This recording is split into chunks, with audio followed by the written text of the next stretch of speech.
Number 16, volume of cylinder is 1970 cm cube. The height of cylinder 12.8. Okay, calculate the radius.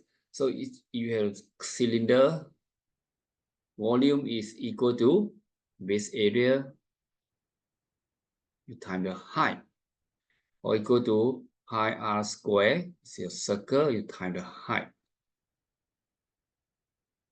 So to calculate the r, so r should equal to, you calculate with pi r square is equal to v over h.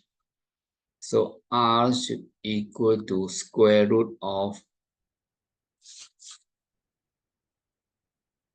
v over h, everything you divided by, sorry.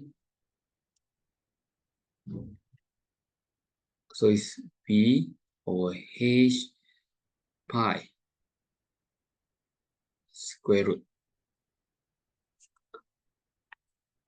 So in this case, so r should equal to square root of 1970 over 12.8 pi.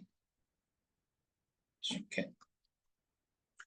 1970 divided by 8 pi.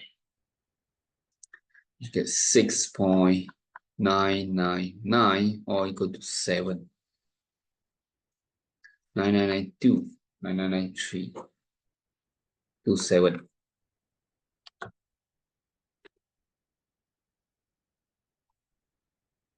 So that's all. So remember, practice is the key, and good luck with your studies. And if you feel that this video helped you, and please subscribe, and I'll see you again. Bye bye.